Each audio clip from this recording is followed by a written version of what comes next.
오늘 말씀을 봉독하겠습니다. 사무엘상 28장 19절에서 20절 말씀입니다. 거룩하신 하나님의 말씀입니다. 여호와께서 이스라엘을 너와 함께 블레셋 사람들의 손에 넘기시리니 내일 너와 내 아들들이 나와 함께 있으리라. 여호와께서 또 이스라엘 군대를 블레셋 사람들의 손에 넘기시리라 하는지라.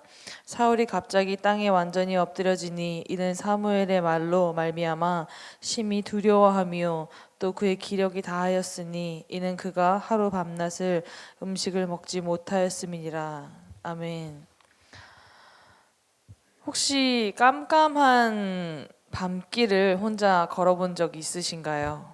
앞이 잘 보이지 않는 그 길에서 발걸음을 내딛는 게 얼마나 두려운지 한번 상상해 보시기 바랍니다.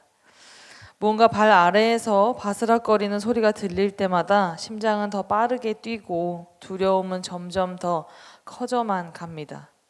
그때 우리는 주저하게 되죠. 이대로 계속 걸어가도 될까? 아니면 멈춰서 안전한 길로 돌아가야 할까? 바로 그런 순간에 우리는 두려움에 사로잡히고는 합니다. 오늘 본문의 사울도 그런 상황에 있었습니다. 그는 두려움 앞에서 멈춰 서고 말았습니다. 두려움은 사울의 마음을 지배했고 그 마음은 그 자리에서 멈춰버렸습니다. 두려움은 참 무서운 감정입니다. 어떤 사람은 두려움 때문에 자신의 꿈을 포기하기도 하고요. 또 어떤 사람은 두려움에 떠밀려 잘못된 선택을 하기도 합니다. 사울 역시 두려움 속에서 잘못된 길을 선택하고 말았습니다. 우리의 인생이라고 뭐 그리 크게 다를까요? 우리에게도 분명 그런 순간이 어느 한 지점에는 있지 않을까 싶습니다. 나에게 닥친 두려움이 너무 커서 도저히 어떻게 해야 할지를 몰라 결국 발걸음을 멈추고 싶은 순간들, 분명 그런 순간이 인생의 어느 한 부분에는 있을 수 있겠습니다. 사실 두려움은 우리의 일상 속에서 자주 언제나 존재하는 것 같습니다. 매일 아침 눈을 뜰 때 여러 가지 걱정과 고민을 떠안고 하루를 시작하기도 하고요. 일이 잘 안 풀릴 때는 미래에 대한 불안이 엄습하기도 하고, 또 사람들과의 관계가 꼬일 때는 나도 모를 외로움과 고립감에 휩싸이기도 합니다. 때로는 경제적인 어려움, 건강 문제 또는 삶의 방향을 잃어버린 것 같은 어떠한 막막함 속에서 우리도 사울처럼 두려움에 빠질 수 있다라는 겁니다. 그럴 때마다 우리의 마음은 무겁고 앞으로 나아갈 힘을 잃게 됩니다. 하지만 두려움이 찾아오는 건 결코 우리의 잘못이 아니다라는 거죠. 두려움은 인간이라면 누구나 느낄 수밖에 없는 감정입니다. 중요한 것은 그 두려움 속에서 우리가 과연 어떤 선택을 하느냐입니다. 사울은 두려움 속에서 하나님을 의지하지 않았습니다. 그가 무너진 이유는 하나님이 사라졌기 때문이 아니라 그가 더 이상 하나님을 바라보고 있지 않았기 때문입니다. 두려움에 사로잡혀 있을 때 우리의 시야는 좁아지고 눈앞에 있는 문제들은 한없이 크게 보이기도 합니다. 그럴 때일수록 우리는 다시금 고개를 들어서 하나님을 분명 바라볼 수 있어야 합니다. 두려움이 커지면 커질수록 우리에게는 더 큰 믿음이 필요합니다. 지금 여러분의 마음속에 어떤 두려움이 있으신가요? 여러분을 멈추게 하는 것은 무엇입니까? 두려움은 마치 어두운 안개처럼 내 앞을, 내 인생을 가리는 기분에 휩싸이기도 합니다. 그러나 그 안개 속을 뚫고 나아가면 그 너머에는 분명 새로운 길이 있다라는 거죠. 우리가 두려움 속에서 하나님을 향해 한 발짝 내딛는 용기를 낸다면 그 한 걸음이 더 나은 내일로 우리를 이끌어 줄 것입니다. 그런데 어떤 사람들은 이렇게 말합니다. 난 너무 두렵고 불안해서 앞으로 나갈 수가 없어 라고 말이죠. 그러나 두려운 감정은 어쩌면 자연스러운 감정이다라는 것을 우리가 인정하고 나아가야 합니다. 두려움을 없앨 수 없을지는 모르겠습니다. 하지만 그 두려움을 딛고 결국 하나님을 향해 나아가는 것이 진정 우리가 할 수 있는 용기 있는 선택일 줄로 믿습니다. 그러니 두려움 속에서도 하나님을 향한 작은 한 걸음을 내디뎌 보시길 바라고, 그 한 걸음이 결국에는 우리를 조금 더 단단하게 강하게 만들 것입니다. 사울은 두려움에 빠져서 잘못된 선택을 했습니다. 하지만 우리는 그와 분명 다른 선택을 할 수 있다는 겁니다.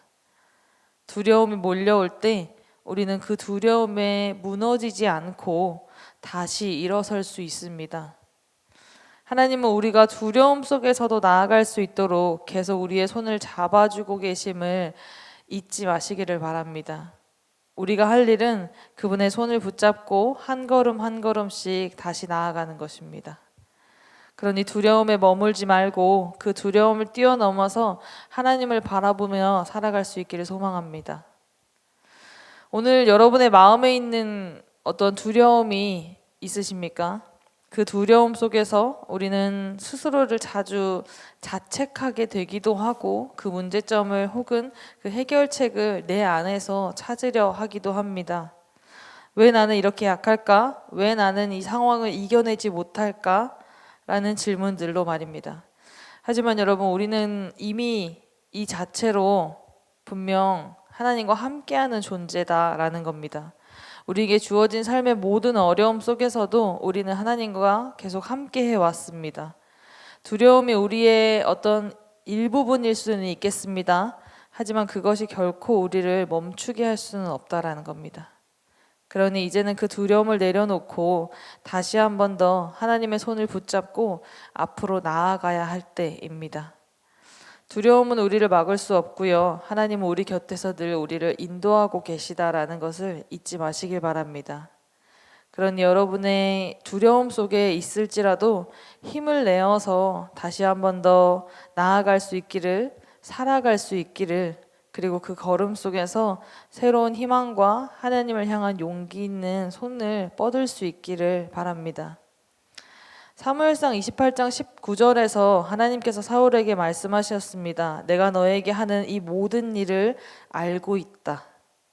그렇게 말씀하신 사실을 우리가 잊지 않길 원합니다. 하나님 우리의 두려움과 고통을 아시고요. 그 속에서도 여전히 함께하고 계시다라는 사실입니다. 그러니 이제는 우리는 사울과 같이 두려움에 갇히지 않고 그 두려움을 하나님께 맡길 수 있습니다.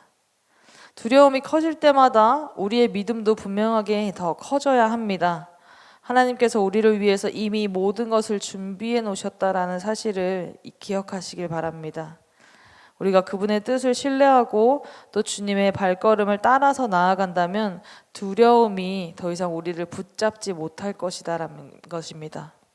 그러니 오늘 이 시간도 우리가 삶 속으로 나아갈 때 내 안에 있는 두려움은 하나님께 맡기고 그 속에서 용기를 낼 수 있기를 소망합니다. 개인적으로 삶의 어느 순간에 참 많이 붙들었던 말씀이 있습니다. 이 말씀이 여러분의 오늘의 그리고 누군가의 두려움에 용기가 되어지길 소망하며 말씀 한 구절 읽고 마치겠습니다. 이사야 41장 10절 말씀입니다. 두려워하지 말라 내가 너와 함께함이라. 놀라지 말라 나는 내 하나님이 됨이라. 내가 너를 굳세게 하리라. 참으로 너를 도와주리라. 참으로 나의 의로운 오른손으로 너를 붙들리라. 같은 말씀 쉬운 성경으로 한 번 더 읽어드리겠습니다. 내가 너와 함께 있으니 걱정하지 마라. 내가 너와 너희의 하나님이니 두려워하지 마라. 내가 너희를 강하게 하고 너희를 돕겠다. 내 승리의 오른팔로 너희를 붙들겠다. 하나님이 걱정하지 말라고 하십니다. 하나님이 두려워하지 말라고 하십니다. 도와주고 붙들어주겠다. 그리 말씀하십니다. 우리는 이걸로 충분한 것 같습니다. 그러니 우리의 믿음을 더욱더 굳건히 하고 어떠한 두려움이 여러분의 오늘에 있을지는 잘 모르겠습니다. 각자가 갖고 있는 걱정과 두려움이 있겠지요. 그 두려움 속에서도 하나님을 바라보며 나아가는 용기 있는 여러분들이 될 수 있기를 소망합니다. 기도하겠습니다. 사랑해 주님 아버지 감사합니다. 오늘도 이 자리에 모인 우리의 각자의 마음을 주님께 올려드립니다. 두려움과 불안 속에서 주저하고 있는 우리를 주님이 알고 계심을 믿습니다. 사울의 이야기를 통해 우리가 어떤 두려움 속에서도 다시 일어설 수 있는 용기를 얻게 해주심에 감사합니다. 주님, 우리의 두려움을 주님께 오늘 맡겨드립니다. 우리가 힘든 순간에도 주님을 바라보며 나아갈 수 있도록 도와주시옵소서.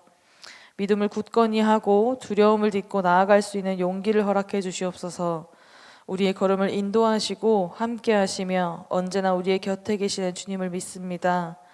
이제 우리의 마음이 주님의 평안으로 가득 채워지게 하시고 앞으로 나아가는 모든 길에서 주님의 뜻을 이루어갈 수 있도록 인도해 주시옵소서.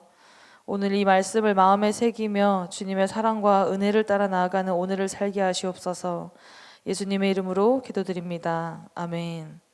이 시간 다음과 같은 기도의 제목으로 기도드리겠습니다. 지금 들은 말씀이 내 삶으로 이어지게 하옵소서.